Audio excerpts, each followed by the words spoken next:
Most important topic which is समजात अंग, समृद्धि अंग एंड अवशेषी अंग। तो बिना आपके समय को बर्बाद किए हम स्टार्ट करते हैं। देखिए, हमें ना पढ़ना है समजात अंग को, समृद्धि अंग को और अवशेषी अंग को। समजात अंग क्या होंगे? समजात अंग कुछ ऐसे अंग होते हैं जो कि संरचना और उत्पत्ति में समान होते हैं। जब आप इस समजात का दो खंड करेंगे तो मिलेगा सम प्लस जात। समजात का मतलब होता है जो संरचना और उत्पत्ति में समान हो, जैसे एक चीज बनी है वैसे ही दूसरी चीज भी बने और उनकी संरचनाएं देखने में भी समान हो, तो उसे हम कहेंगे समजात अंग। देखिए, ऐसे अंग जो कि संरचना और उत्पत्ति में समान होते हैं, देखने में बिल्कुल समान लगेंगे, वो बने भी एक जैसी प्रक्रिया से रहेंगे, लेकिन डिफरेंस उसमें यहाँ पर हो जाएगा कि कार्य में भिन्न हो जाएंगे। वो कार्य में भिन्न हो जाएंगे और वो समजात अंग कहलाएंगे। समजात को हम तोड़ेंगे दो शब्द में, सम और जात में, जिसका मतलब होगा संरचना में, उत्पत्ति में वो तो समान होंगे लेकिन कार्य उनका अलग अलग होगा। अब ऐसा नहीं है कि दो चीजें देखने में सब कुछ सेम है तो कार्य भी वो सेम करेंगे, कार्य अलग हो जाएगा और उसी अंगों को हम समजात अंग कह देते हैं। दीदी हमें ना कोई एग्जाम्पल दे दीजिए, कुछ नहीं समझ में आ रहा है। चलिए देखिए, उदाहरण है आपके सामने कि घोड़े की अगली टांगे दौड़ने के लिए और मनुष्य के हाथ वस्तुओं को पकड़ने के लिए अनुकूलित होते हैं। जैसे जो घोड़े की अगली टांगे होती हैं और हमारे जो हाथ हैं, आपको पता है देखने में भी वो सेम ही लगते हैं, मतलब उतना ज्यादा नहीं, फिर भी उनकी जो संरचना है ना, देखिए जो संरचना जैसी है और उत्पत्ति जैसी है, जैसे घोड़े के आगे वाले बने हैं और जैसे हमारे हाथ बने हैं, आप देखोगे ऐसे करके उसके पैरों को देखोगे तो आपको सेम लगेगा, इंटरनल भी सेम लगेगा, लेकिन फिर भी क्या दोनों का कार्य एक ही है? कार्य एक ही नहीं है। हम लोग के जो हाथ है वो वस्तुओं को पकड़ने के लिए, कुछ और काम करने के लिए यूज किए जाते हैं, जबकि जो घोड़े की अगली टांगे हैं वो दौड़ने के लिए काम में आ जाती हैं। इसके बाद इसका अपोजिट हो जाएगा समवृत्ति अंग। समवृत्ति को तोड़ेंगे सम प्लस वृत्ति, यानी कि जैसे इसमें कार्य अलग था ना, समवृत्ति वाले में कार्य सेम हो जाएगा।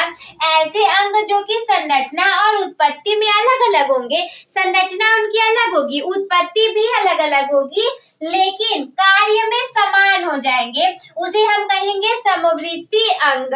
मतलब कार्य वो सेम करेंगे, भले ही वो देखने में स्ट्रक्चर, उत्पत्ति उनकी अलग अलग हो, लेकिन काम वो सेम टू सेम करते हैं। जैसे उदाहरण की बात करें तो कीट पतंगों में, पक्षियों में और चमगादड़ के जो पंख होते हैं वो उड़ने का ही कार्य करते हैं, परंतु मूल संरचना और उत्पत्ति भिन्न भिन्न हो जाती है। जैसे कि कीट की बात करें, पक्षी की बात करें, चमगादड़ की बात करें, सबके पास पंख पाए जाते हैं, सारे के पंख उड़ने का ही तो काम करते हैं, भले ही उनकी उत्पत्ति अलग हो, उनकी संरचना अलग हो, लेकिन सारे का काम एक ही है, उड़ने वाला काम है, तो वो समृद्धि अंग हो जाएंगे। तीसरा एक और टॉपिक है हमारे सामने अवशेषी अंगों का। देखिए अवशेषी अंग क्या होंगे? अवशेषी मतलब क्या होता है? अवशेष, बचा हुआ, बेकार, खराब, तो ऐसे अंग भी होते हैं। आप सोचोगे हाँ अवशेषी अंग भी पाए जाते हैं दीदी, अरे आपके बॉडी में भी पाए जाते हैं। देखिए जंतुओं के शरीर में अनेक ऐसी संरचनाएं पाई जाती हैं जिनका शरीर में कोई महत्व नहीं होता। आप सोचोगे हमारे बॉडी में तो इतनी सारी चीजें हैं, सबका महत्व है, सबके काम है। दीदी आप ऐसा कैसे बोल सकती हो कि काम नहीं है? काम नहीं है। देखिए उदाहरण देखिए, कृमि रूपी परिशेषिका का जब मैंने आप लोग को पाचन तंत्र पढ़ाया था तो उसमें अपेंडिक्स के बारे में भी बताया था, क्या उसका कोई काम था? कोई काम नहीं था उसका, वो बेकार ही था। और कर्ण पल्लवों की पेशियां, जैसे हमारे कान है, सुनने का काम तो इसके अंदर जो कान है उससे हो रहा है ना, ये जो कर्ण पेशियों की पल्लियां है, ये जो कर्ण पल्लवों की जो पेशियां है, इनका कोई काम है? देखो कोई काम ही नहीं है। इसीलिए ये अनुमान लगाया जाता है कि हो सकता है आने वाले समय में मनुष्यों के कर्ण पल्लव गायब हो जाए, हो भी सकता है ऐसा। जैसे हमारी पूंछ पहले निकली हुई थी तो क्या उस पूंछ का कोई काम था? पहले देखिए जब बंदर थे, हम लोग जानते हैं कि हमारा उद्विकास हुआ है, कैसे बंदर से इंसान में परिवर्तित हो गए, तो जैसे पहले बंदर थे ना, उनके पूंछ का काम था डाली को पकड़ना, कुछ काम था, लेकिन धीरे धीरे वो विकास होता गया, तो अब तो हमारे में पूंछ का कोई काम ही नहीं बचा है। तो कैसे पूंछ देखो हम लोगों में से एकदम गायब हो गई है। लेकिन हाँ, आप लोग अपने पीछे यहाँ पर टच करेंगे तो थोड़ा सा गड्ढा की तरह लगेगा, थोड़ा सा लगेगा जहां से पहले पूंछ निकली हुई थी। तो आई होप कि आप लोग को ये सारे क्लियर हो गए होंगे। मैं इसे एक बार और आप लोग को बता देती हूँ। देखिए, समजात अंग क्या होंगे? ऐसे अंग जो कि संरचना और उत्पत्ति में समान होंगे, लेकिन उनका कार्य अलग अलग हो जाएगा। उदाहरण की बात करें तो घोड़े की अगली टांगे दौड़ने के लिए काम में आती हैं, जबकि हम मनुष्यों के हाथ वस्तुओं को पकड़ने के लिए काम में आते हैं। समृद्धि अंग जो होता है, ऐसे अंग जो कि संरचना और उत्पत्ति में भिन्न भिन्न होते हैं, लेकिन कार्यों में समान हो जाते हैं।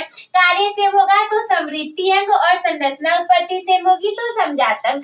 समृद्धि अंग का उदाहरण है कीट, पक्षी और चमगादड़ के पंख उड़ने का कार्य करते हैं, परंतु मूल संरचना और उत्पत्ति भिन्न भिन्न होती है। तीसरा है अवशेषी अंग। तो जंतुओं के शरीर में अनेक ऐसी संरचनाएं पाई जाएंगी जिनका कि शरीर में कोई महत्व नहीं होता, और जिसका उदाहरण है कृमि रूपी परिशेषिका, कर्णपल्लवों की पेशियां, और भी सारे उदाहरण है, जैसे अक्लदाड़ हो गई, ऐसे बहुत सारे उदाहरण है। तो आप लोग इसका स्क्रीनशॉट ले लीजिए।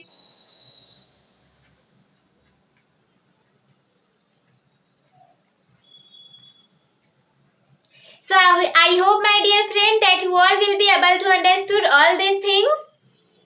तो मैं मिलती हूँ आपसे किसी अगले वीडियो में, तब तक के लिए धन्यवाद। मस्त रहिए, स्वस्थ रहिए, व्यस्त रहिए आप सभी। और हाँ, start your topper becoming journey with the topper by subscribing the channel. Also you can like this video, share with your friends. If there is any doubt in your mind और if you want to say anything to me, then you can comment me. Take care, bye bye. I will see you in the next video.